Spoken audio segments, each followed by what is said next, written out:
इंसान पर अल्लाह ताला के हकूक़ के अलावा हकूक़ुल इबाद भी इसके ज़िम्मा करम पर है। अगर कोई बंदा हकूक़ुल इबाद में कोताही करता है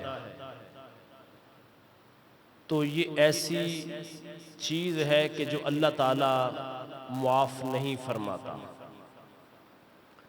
क्योंकि बंदे पर बंदों के जो हक हैं अगर उनमें कोताही पाई जाए तो कल क़यामत के दिन अल्लाह ताला जिसकी हक तलफ़ी की होगी और जिसने की होगी उस बंदे की नेकियां इस बंदे को अता फरमाएगा।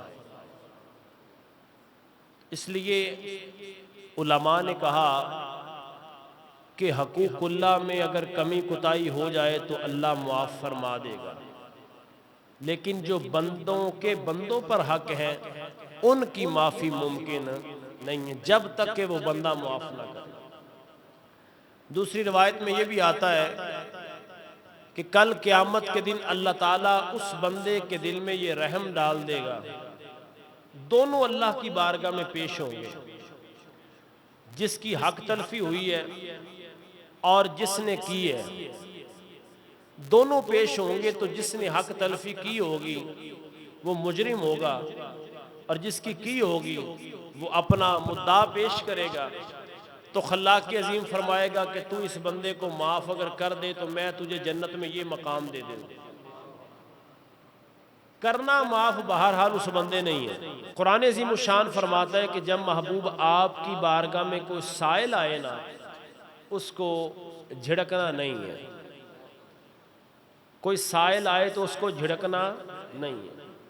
हज़रत आयशा सिद्दीक़ा रज़ी अल्लाह ताला अन्हा, आपने एक खादिमा रखी हुई थी, अगर वो आराम कर रही होती तो आप रोटी खुद बना लेती, घर का काम खुद कर लेती। वो कहती बीबी आप मुझे बेदार कर देती। उस वक़्त आप जानते हैं कि लौंडियों का रवाज था। तो आप फरमाती कि क्या हो गया अगर घर का काम मैंने कर लिया है, मैंने अपनी भी रोटी बनानी थी तेरी भी साथ बना ली। ये वो आला लोग थे।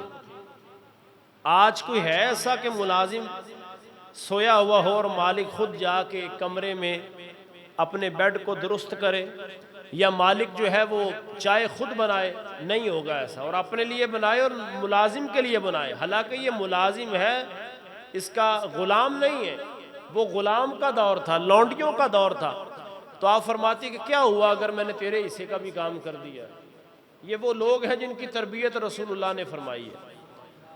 और जब कोई दरवाजे पे साइल आता ना तो फिर बीबी खुद ना जाती, फिर उसको भेजती। हालांकि लोग अपने हाथ से सदका करना ज्यादा अच्छा समझते हैं, आप उसको भेजती। एक दिन उसने कह ही दिया कि बीबी आप हर काम घर का कर लेती हैं, लेकिन साइल जब आता है तो खुद नहीं जाती, मुझे भेजती हैं। तो फरमाते जब साइल को पैसे दिए जाते हैं या कोई चीज़ दी जाती है तो वो जवाबन दुआएं देता है।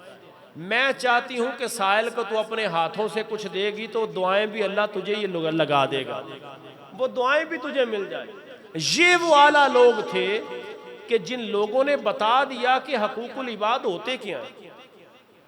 नबी पाक ने बहुत सारे लोग आपने भी ज़िंदगी में देखे होंगे और हम भी देख रहे हैं कि जिनकी नमाजें भी अल्लाह के घर में पूरी हैं, लेकिन उनके हकूकुल इबाद इतने नाकिस होते हैं, इतने नाकिस होते हैं। हकूकुल इबाद में सबसे पहले इंसान के वालिदैन आते हैं। अगर इंसान की गुफ्तगू, अपना कलाम करने का अंदाज अपने माँ बाप के साथ अच्छा नहीं है तो बंदा वो भी मोमिन और साले नहीं है। यानी नमाजें सारी पढ़ रहे हैं, आप बात समझ रहे हैं। अगर उसकी नमाजें पूरी हैं, रोज़े पूरे हैं, लेकिन उसका अपने अब्बा जी से गुफ्तगू करने का अंदाज ही अच्छा नहीं है, अपनी वालिदा को बुलाने का अंदाज ही अच्छा नहीं है, तो आप मुझे बताएं उसने हकूकुल इबाद को अदा किया? नहीं किया। वो कतन ये ना सोचे कि मेरा अल्लाह की बारगाह में भी कोई दर्जा और मकाम होगा। ओ भाई, जो बंदा अपनी माँ के साथ मुखलिस नहीं है, अच्छा नहीं बोल रहा हकूकुल इबाद में। इसी तरह अगर कोई बंदा हकूकुल इबाद में अपनी बीवी के साथ अच्छा नहीं, एक तो है शरी मामले, उनमें अगर सख्ती करता है तो वो अलग बात है। मिसाल के तौर पे अगर किसी की बीवी पर्दा नहीं करती है तो शौहर उसके साथ सख्ती करता है तो जायज, ये अल्लाह का हुक्म है। लेकिन अगर बिला वजह ही सख्ती है तो इस पर फरमाया वो अच्छा शौहर नहीं है, हकूकुल इबाद वो अदा करने वाला नहीं।